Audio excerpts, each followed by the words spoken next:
Blooper Team, the developers behind the upcoming Xbox game The Medium, was blown away when playing it on the Xbox Series S.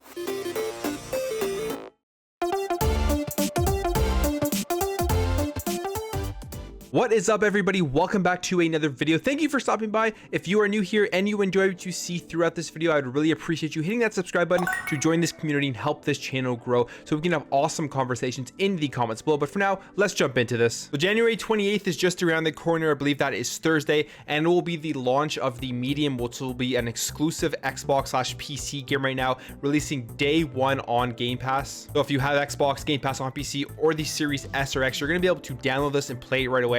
I'm very excited for this game. I will definitely be jumping into it on day one. Now, one of the things that has me excited about the Medium is that this is going to be really the first game where the developer is building this game up from the ground up for the next generation consoles, as this is not releasing on the Xbox One. So there's high expectations on the graphics of this game and just how beautiful it is going to look. Now, we've already seen a hands-on with the game with Xbox Wire, and it looks really good. I mean, the graphics look awesome. The art style looks cool. The lighting looks pretty spectacular, and the fact that you're going to be rendering out two worlds at the same time, which is one of the elements of this game, is pretty impressive. Now, Bloopers Jack Zeba explained in an interview recently with VG 24/7 that he was actually blown away by how it ran on the Xbox Series S. And here is what he said. Yeah, I even played the whole game on the Series S like 1 week ago, and I was blown away because I thought I played it on the Series X. Somebody told me, man, this is the Series S. What? Awesome. Wonderful. Of course, you know, there will not be 4K because the S doesn't support 4K.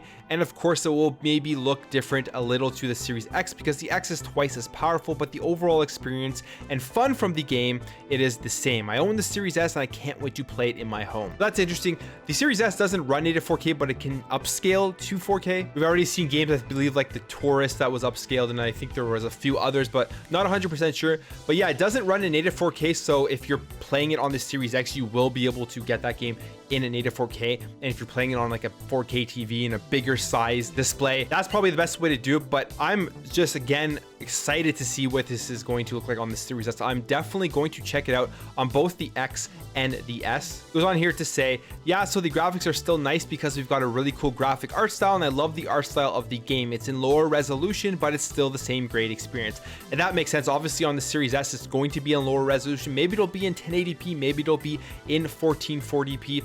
I'm thinking with a game like this, if it's in 1440p and it's at 30 frames per second, that's more than adequate because it isn't a game that you need fast movements like a shooter or a racer or a fast platformer or anything like that. It's going to be a slower style of game where when you play this in 30 FPS, you probably aren't going to be that disappointed in the overall experience and feel of it. He finishes off here saying the architecture of the Xbox Series S of this little white box is just awesome. And that's, again, something that I completely agree with. I've had the Series S and the Series X from day one, and I've played on both consoles. And when I play my Series X, I love it, but it's what I expect when turning on my Series X. I expect that great experience. I expect the 4K. I expect the crazy speeds. When I play my Series S, with the amount that it paid for it, I'm just always blown away when I'm playing it on like a 1440p display or a 1080p display. I usually have it set up to my monitors, and it's kind of like when I don't want to be sitting in front of a TV, but I want to just be closer to the action on my computer screen. Like when I'm filming a video, I'm playing my Series S, and every single time when I see it running games at 60 frames per second, games at 1440p, it looks great, it runs great, and I'm just blown away that I paid such little for what you're getting out of that console. Now, again, this game is going to look good. It's going to take advantage of all of the features of the next generation consoles. It's going to have 4K resolution on the Series X. It's going to have ray tracing technology, and it's going to take advantage of the SSD. And it's going to have a loading screen free cinematic experience. So that's pretty cool. You're probably going to be able to like be watching a cutscene and then it kind of shifts. You don't even really notice and you're into the game, which is always something I like when they add that into games instead of having these load screens with like a little spinning thing at the bottom. But yeah, I don't want to talk too much about this game because I don't want to spoil it for anybody if people are trying to go into this blind, but it is going to be a psychological horror game. It's going to have a dual reality feature. That is what I am the most excited about, how you're going to be having the option to kind of go between two worlds while you're playing this game. I think it's going to be super cool. Now, this being the first game that isn't on the Xbox One, the expectations are pretty high. Will this be the best looking game ever? I think it'll look really good. I'm sure there's going to be stuff that comes out that's going to look better than this, significantly better than this, because there'll be more time to work on it and all that kind of stuff. But I think this is going to really blow a lot of people away. That's my prediction. I haven't played it or anything.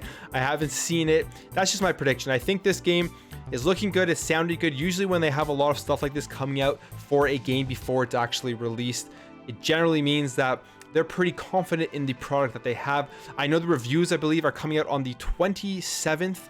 So you'll start seeing the embargo from what I read from Metacritic and stuff. Those reviews will start popping up on the 27th. And generally, like I said, when a review or any stuff comes out before the game is released, it's always a good sign. But yeah, overall, again, another developer impressed by the Xbox Series S. And I find that information, that news is more inciting, because we know people are going to be impressed with the Xbox Series X. We know how powerful it is, but when you get developers talking about how they enjoyed the Xbox Series S, that's always a great thing going through and into this generation. Anyways, guys, that's it for me. Let me know what you think about this in the comments below. Are you excited for the medium? Are you going to be downloading and playing this on Game Pass on day one, on January 28th? Or are you going to be buying it? Or are you going to be playing it on PC? Thank you for watching. If you enjoyed this video, make sure to hit that thumbs up button. If you are new here and you enjoyed what you see throughout this video, I'd really appreciate you hitting that subscribe button to join this community. We're getting a lot of awesome feedback and a lot of support recently, and I really do appreciate it. So if we can continue to grow this community, we can have some awesome conversations.